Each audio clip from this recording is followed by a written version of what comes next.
이번 시간은 3D 데이터 수집과 매핑 처리 분석에 대해 알아보겠습니다. 전체 강좌의 내용들 중에서 핵심을 차지하는 부분이라고 표현해도 될 것 같습니다.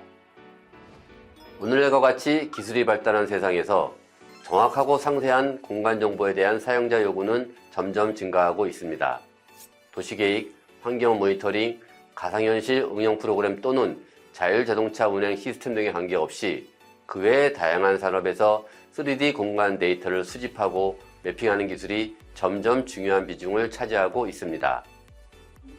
그래서 이번 강좌 내용을 통해서는 물리적 세계를 3차원으로 캡처하고 디지털로 표현하는 것과 관련된 기본 개념, 방법론 및 다양한 센서들을 탐구해 보도록 하겠습니다. 그리고 각각 고유한 센서들의 기능과 특성 등 목적에 맞는 통찰력을 얻음으로써 특정 응용 분야 요구사항을 효율적으로 정보에 입각한 결정을 내리는 데 필요한 지식을 얻게 될 것입니다. 공간 데이터가 수집되면 데이터 처리 및 분석의 중요한 과정인 노이즈 제거, 이상점 편집 및 포인트 클라우드 등록과 같은 알고리즘과 기술을 탐구하고 포인트 클라우드 내에서 정확한 3D 모델을 생성하고 기능을 추출하고 객체를 분할하는 방법을 알아가게 될 것입니다. 또한 3D 매핑은 중요한 처리 단계로서 원시 센서 데이터를 통합하고 좌표계를 기하학적으로 보정하여 지리정보의 완성된 디지털 표현으로 제작이 됩니다. 디지털 표고 모델 생성과 지형 분석 및 포인트 클라우드에서 텍스처 메쉬를 생성하는 기술도 이해하여 매핑 소프트웨어 및 도구에 대한 판단력을 얻으며 대규모 데이터 세트를 효율적으로 처리하면서 시각적으로 매력적인 3D 지도를 만들 수 있습니다. 그림의 방법들은 3D 공간정보 데이터를 수집하고 매핑하는 다양한 센서들의 전체적인 내용으로 원격 탐사, 항공 측량과 지상 측량 방법 순으로 차례를 나타내었습니다. 원격 탐사 방법으로는 위성 영상 데이터 수집과 분석 처리, 항공 측량 방법으로는 항공사진, 항공 라이다 측량, 드론 사진, 드론 라이다 캡처 등이 있고, 지상 측량 방법으로는 지상 라이다 측량, 슬램, 모바일 매핑 시스템 등이 있으며 전체의 도구 장치들에 대한 센서 기술, 데이터 수집 기술 및 데이터 처리 방법론에 대한 확실한 판단력을 갖추게 될 것입니다. 그럼 첫 번째 방법으로 현재 급격하게 대세로 떠오르고 있는 위성 영상 데이터 수집과 분석 처리를 살펴보겠습니다. 경제 강국들이 우주 탐사 및 개발 경쟁에 들어서면서 앞으로는 우주를 더 많이 탐험할수록 공간 정보는 더욱 중요해질 것입니다. 화성 표면의 매핑이나 궤도에 있는 위성 추적이든 공간 정보가 핵심으로 떠오르고 있기 때문입니다. 원격 감지 및 지리공간 분석의 현대시대에 위성 이미지는 전 세계적으로 3D 공간 정보 데이터를 수집하고 매핑하기 위한 차세대의 강력한 데이터 도구로 부상했습니다. 또한 원격 감지 및 위성 시스템의 기초를 이해하며 지구 궤도를 도는 다양한 위성 플랫폼, 이미지 센서, 다중 스펙트럼에 대한 통찰력을 얻을 것입니다.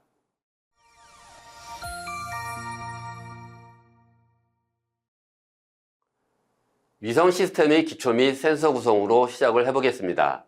위성은 지구 또는 다른 천체 주변을 공전하는 인공 또는 자연의 물체를 말합니다.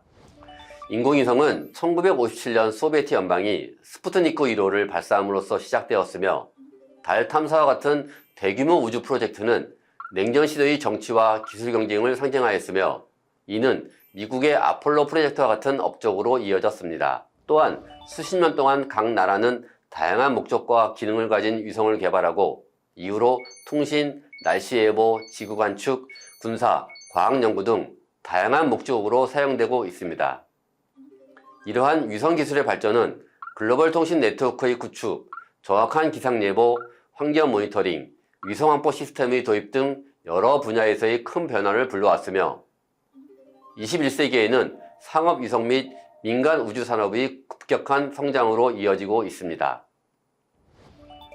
인공위성은 지금까지 수천 개 이상이 발사되었으며 위성 기술의 확장은 우주의 법과 규제의 발전과도 밀접하게 연결되어 있습니다.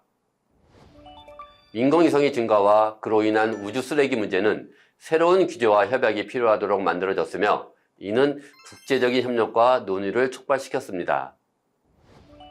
또한 위성기술은 환경보호와 기후변화 연구에 중요한 도구로 사용되고 있습니다. 지구를 관측하는 위성은 자연재해 예측, 해수면 상승 감시, 빙하의 변화 관찰 등에 활용되고 있어 인류의 생존과 지구의 지속 가능성에 기여하고 있습니다. 또한 위성기술은 교육과 연구 분야에도 중요한 영향을 미치고 있습니다.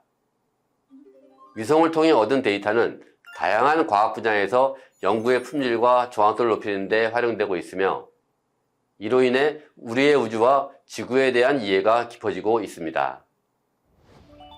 상업 위성 기술의 발전은 또한 새로운 산업과 직업 기회를 창출하고 있습니다. 위성 제조, 발사, 운영, 데이터 분석 등의 전문 분야는 혁신적인 기업과 전문가를 끌어들이며 글로벌 경제의 새로운 성장 엔진을 제공하고 있습니다. 인공위성의 발전은 우주시대의 시작과 함께 인류의 기술 혁신과 사회, 경제적 영향을 미치며 미래에도 우리의 생활과 사회에 더 많은 혁신과 기회를 제공할 것으로 기대되고 있습니다. 그러면 지금부터 우리 생활에 많이 활용되고 있는 대표적인 위성들의 종류와 특징을 알아보도록 하겠습니다. 통신위성은 지구로부터의 거리에 따라 정지궤도, 중궤도, 저궤도 등으로 분류되며 지구 주위에는 라디오, 텔레비전, 전화 등을 위한 통신을 위해 100개가 넘는 위성이 궤도를 돌고 있습니다. 방송통신위성은 지난 50년간 경제활동 방식을 완전히 바꾸었으며 텔레비전과 통신 분야의 발전 가능성을 무한하게 키워왔습니다. 기상위성은 지구 궤도에서 여러 기상 요소들을 관측하는 위성으로 종종 기상 패턴, 온도, 습도 등 폭풍 발달을 지속적으로 모니터링하기 위해 정지 궤도 또는 극 궤도에 있습니다. 항법위성은 GPS와 GNSS와 같은 시스템을 구성하여 전 세계의 디지털 도구에 정확한 위치 정보를 제공합니다. 과학위성은 우주물리학, 천문학 및 지구과학 연구를 수행하는 데 도움이 됩니다. 예를 들어 우주선, 태양활동 또는 지구의 자기권을 연구할 수 있습니다. 군사위성은 군사작전을 위해 설계되었으며 보안통신, 정보수집, 감시 및 정찰에 사용될 수 있으며 오늘날 정찰위성은 다양한 방면에서 활약하고 있습니다. 정찰위성의 가장 일반적인 임무는 역시 가시광선이나 적외선 영상을 통해 타국의 군사시설물이나 부대 현황을 촬영하는 일입니다. 지구관측위성은 지표면과 해양연구, 자연재해 감시, 자원관리, 기후변화 이해에 필수적인 역할을 하며 다양한 지상현상을 모니터링하고 분석하는 데 적합하고 정교한 센서 배열을 활용합니다. 여기에는 육지와 수면을 이미징하기 위해 가시광선과 적외선을 캡처하는 광학센서, 전천후 주요간 이미지 기능을 제공하는 레이더 시스템, 초목 및 광물 감지를 위해 특정 파장을 분석하는 다중 스펙트럼 및 하이퍼 스펙트럼 센서, 고도를 측정하는 고도계가 포함됩니다. 그리고 표면고도, 온도 변화를 감지하는 복사계, 중력장 매핑에 도움이 될 수 있는 중력계, 집합적으로 지구의 기후, 지리, 천연 자원 및 환경 조건에 대한 상세하고 포괄적인 분석을 가능하게 합니다. 큐브 세틀라이트의 줄임말인 큐브세트는 우주 탐사, 지구 관찰 및 원격 감지에 대한 우리의 기존 사고방식을 완전히 혁신시켰습니다.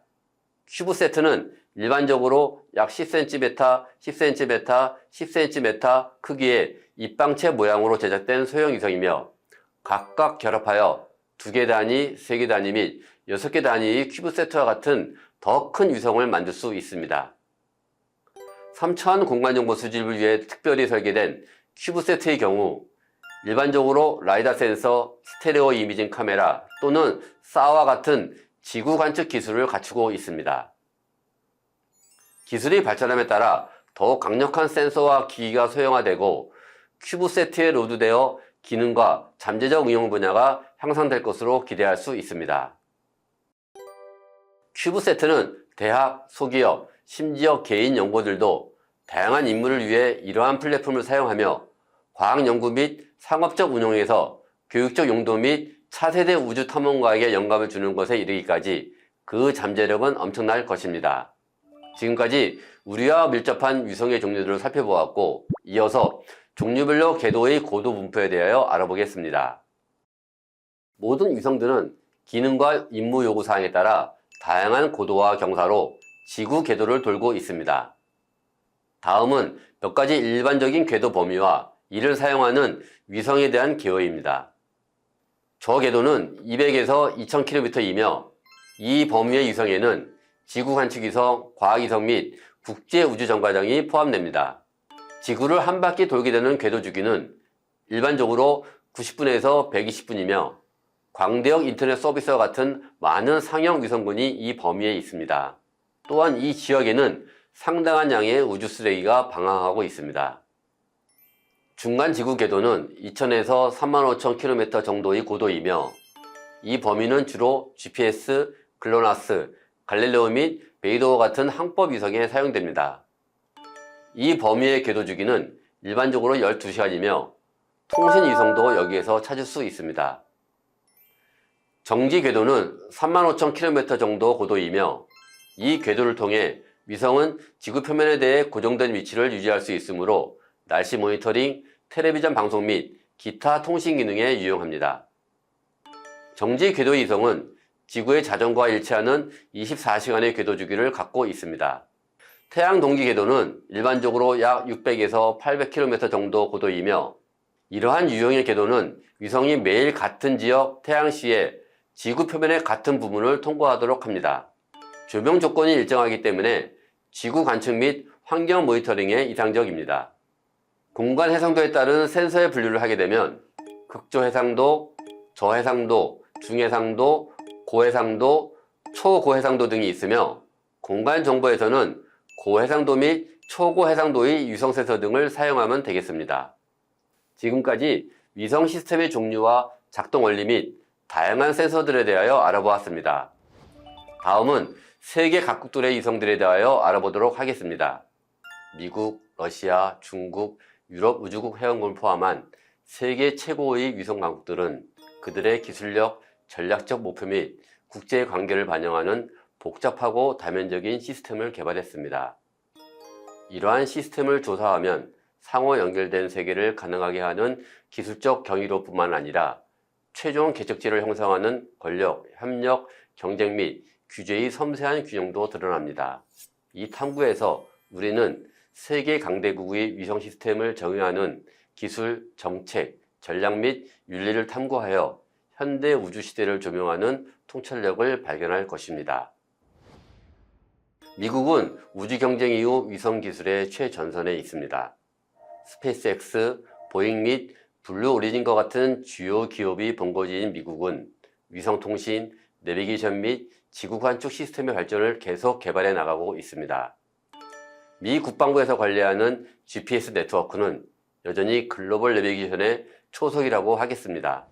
소비에트 우주유산을 보유한 러시아는 글로나스 내비게이션 시스템을 포함하여 가장 광범위한 위성 네트워크 중 하나를 보유하고 있습니다.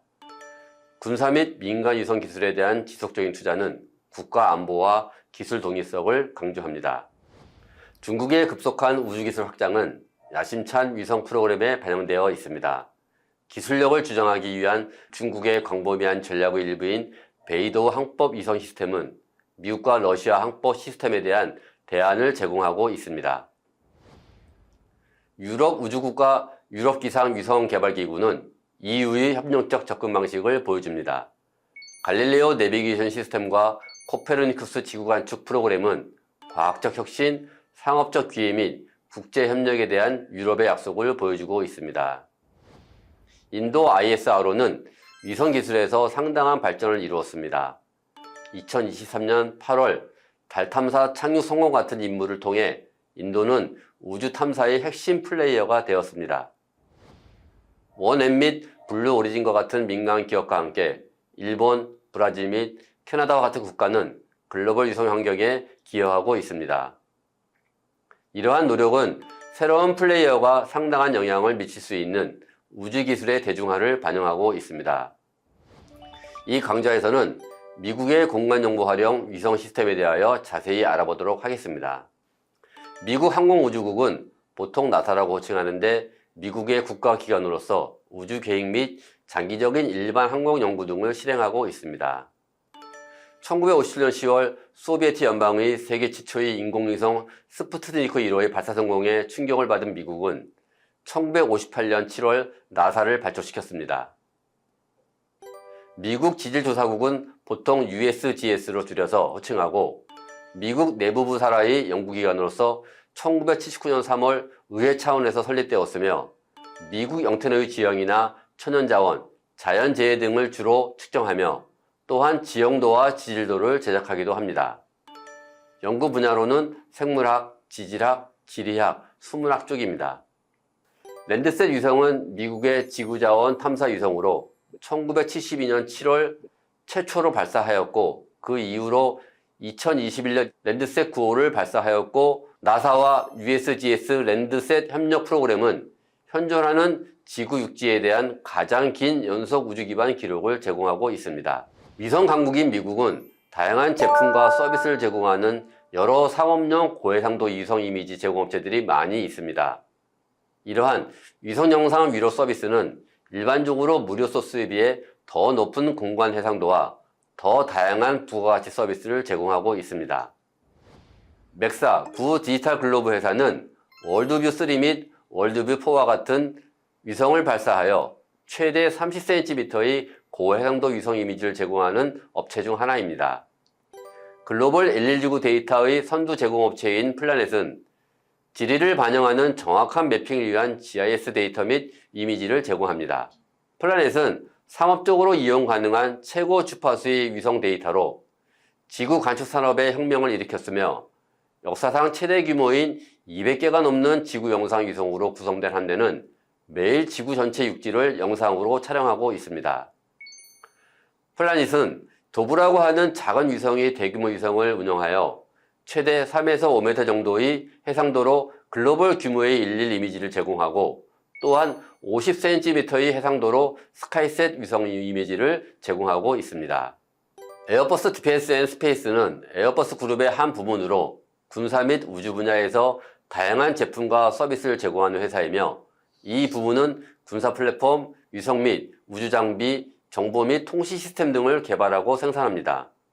1986년 최초의 지구 관측 위성 발사 이후 70개 이상의 지구 관측 위성 시스템을 성공적으로 구축했습니다. 에어버스는 플레이아데스와 스팟 시리즈를 포함한 지구 관측 위성 함대를 운영하고 있으며 플레이아데스 위성은 최대 50cm의 고해상도 이미지와 스팟 해상도 1.5m 위성 이미지를 제공합니다. 우리들이 잘 알고 있는 일론 머스크와 제프 베조스는 각각의 우주 관련 회사인 스페이스X와 블루 오리진을 2000년대 초반에 설립하였으며 두 사업가의 접근 방식과 목표는 몇 가지 주요한 차이점이 있습니다. 스페이스X의 주요 비전은 화성에 지속 가능한 인류 콜로니를 설립하는 것입니다. 일론 머스크는 이것이 인류가 멸종 위험에서 벗어나기 위한 핵심 방법이라고 생각하고 있습니다.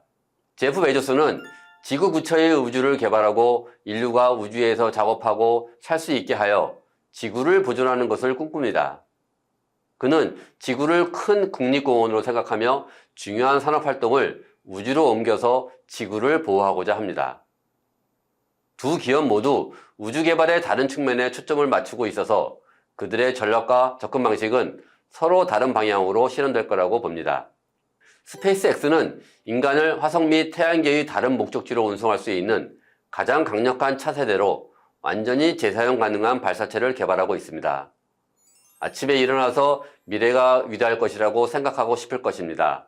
그것이 바로 우주를 여행하는 문명이 되는 것입니다. 미래를 믿고 미래가 과거보다 나을 것이라고 생각하는 것입니다. 밖에 나가서 스타들 사이에 있는 것보다 더 흥분되는 일은 없다고 생각합니다. 라고 말하였으며 일론 머스크는 그만큼 우주 세계의 미래를 확신하는 것 같습니다. 스페이스X는 일련의 역사적인 이정표로 인해 전 세계적으로 주목을 받고 있습니다.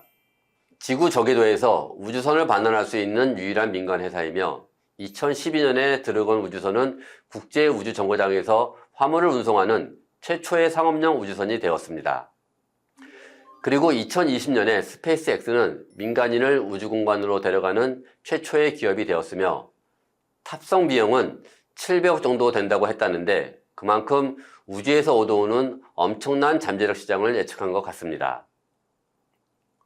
스페이스X는 재사용 가능한 로켓 기술에 집중하여 발사 비용을 절감하려고 팰컨 시리즈 및 팰컨 헤비 로켓을 포함해 스타쉽을 포함한 재사용 가능한 로켓 기술을 선도적으로 개발하였습니다.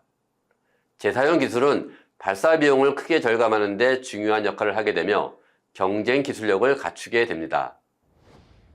블루 오리진은 아마존 창립자인 제프 베조스가 2000년에 설립한 미국의 우주 기업이며 발사체, 우주선, 로켓 엔진 등을 제조합니다. 현재는 우주 관광 사업을 시범 영위하고 있으며 차후로 로켓 엔진 판매, 페이로드 발사 대행까지 사업 범위를 넓힐 예정입니다.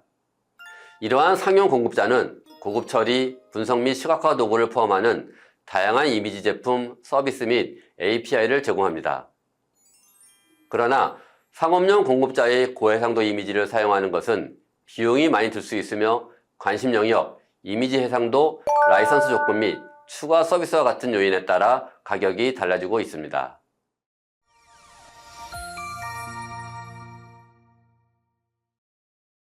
다음은 대한민국 위성의 발전 및 활용에 대해서 알아보도록 하겠습니다. 아리랑과 천리안 시리즈 외에도 한국은 자체 발사체 개발과 같은 다른 우주 개발 자립도에도 많은 노력을 하고 있습니다. 한국의 우주 프로그램은 우주 기술과 위성 개발에 점점 더 많은 투자를 함에 따라 빠르게 성장하고 있습니다. 한국항공우주연구원은 국가의 우주 프로그램, 위성 개발 및 관련 연구를 담당하는 주요 기관입니다. 한국항공우주연구원은 대한민국의 항공우주 과학기술 연구를 담당하는 과학기술부자 정부 출연 연구기관입니다. 보통 줄여서 항우연 또는 카리로 불리기도 하며 1989년 설립되었으며 각종 연구소들이 모여있는 대전광역시 대덕연구단지에 위치해 있습니다. 현재까지 대한민국의 우주개발사에 큰 축을 담당하고 있으며 2023년 과기부의 외청으로 항공우주 관련 업무들을 총괄하는 부처인 우주항공청 창설이 확정되어서 국가과학기술연구회 산하에서 우주항공청 산하로 개편될 가능성이 높습니다. 한국 최초의 국내 개발 우주 로켓인 누리호는 국가우주 프로그램의 중요한 이정표입니다. 누리호는 인공위성을 궤도에 올려 한국의 해외 발사 서비스 의존도를 줄이기 위해 설계되었습니다. 대한민국 나로우주센터는 전남 고흥군 외나로도에 위치하고 있으며 2000년도부터 2009년 사이에 구축 완료를 하였으며 2013년도에 나로 발사에 성공하였습니다. 한국형 발사체 누리호는 2020년도까지 1.5톤 규모의 실용위성을 600에서 800km에 투입할 수 있는 우주 발사체 개발을 하였습니다.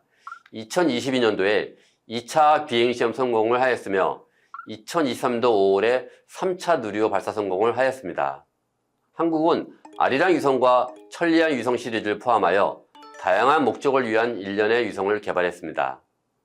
우리나라가 발사한 아리랑 위성도 바로 지구 관측 위성으로 고해상도 카메라와 레이더, 적외선 카메라와 같은 장비를 이용하여 지상을 촬영하는 지구 관측 위성입니다. 이 위성은 환경 모니터링, 재해 관리 및 매핑과 같은 다양한 애플리케이션을 위한 고해상도 이미지를 캡처하도록 설계되었습니다. 우리나라는 지구 관측용 등 다목적 실용위성을 1999년 최초로 발사했으며 2021년 3월 차세대 중형위성 1호를 발사하였습니다. 그리고 2022년도 콤셋 6호 고해상도 위성을 발사하였으며 2023년도 누리호에 지구 관측 소형위성을 발사하는 데 성공하였습니다. 이 중에서 2015년 3월 발사된 콤셋 3A는 광학 및 적외선 지구 관측 위성입니다. 재난 모니터링, 도시 계획 및 농업을 포함한 다양한 응용 분야에 사용됩니다. 2013년 8월 발사된 콤셋5는 한국 최초의 사 위성으로 기상 조건과 시간에 관계없이 지구를 관측하도록 설계되었습니다. 고해상도 이미지의 경우 최대 1m, 표준 해상도 이미지의 경우 최대 3m의 해상도를 제공합니다. 콤셋5는 주로 해상 감시, 재난 관리 및 환경 모니터링에 사용되고 있습니다. 이들 위성은 우리나라의 공간 정보 역량을 높이고 국내외 다양한 활용에 유용한 데이터를 제공하는 데 크게 기여하고 있습니다. 국토위성은 국토교통부와 과학기술정보통신부가 공동 추진하고 한국항공우주연구원이 본체 탑재체를 개발한 정밀 지구 관측용 광학위성으로 크기와 무게, 고도, 수명, 공간 해상도, 분광 해상도, 관측 영역 등은 그림과 같습니다. 국토지리정보원은 국토위성이 촬영한 영상을 정밀 보정한 위성 정사 영상으로 183장을 2021년 12월 27일부터 국토정보 플랫폼에서 공개한다고 밝혔습니다. 위성 정사 영상은 위성 영상이 나타나는 높이차나 기울어짐 등 지형 기복에 의한 왜곡을 보정하고 모든 물체를 수직으로 내려보았을 때의 모습으로 변환한 영상입니다. 국토위성에서 촬영한 위성 영상은 정밀 보정하여 위성 정사 영상으로 가공하고 국토이용 모니터링, 자원관리, 각종 재난 대응 및 공간정보 분야에서 적극 활용하고 있습니다. 국토지리정보원은 비전문가도 국토위성을 손쉽게 활용할 수 있도록 사용자 친화형 영상 서비스를 위한 기술 개발을 강화하고 국토위성 기반의 국토현황 주제도 제작, 재난 대응 맞춤형 서비스 등 공공 분야 업무 지원을 위한 활용 모델 개발에도 더욱 힘쓸 계획이라고 밝혔습니다. 그래서 앞으로는 일반인들도 위성 영상을 쉽게 서비스 받아 활용할 수 있는 시대가 올 것이라고 기대됩니다. 한국 기업들도 지구 관측 시장에 참여해 위성 영상과 관련된 서비스를 제공하고 있습니다. 한화 에어로스페이스는 대한민국의 항공우주산업기업으로 항공기 부품 및 구성품을 개발하고 제조하는 회사입니다.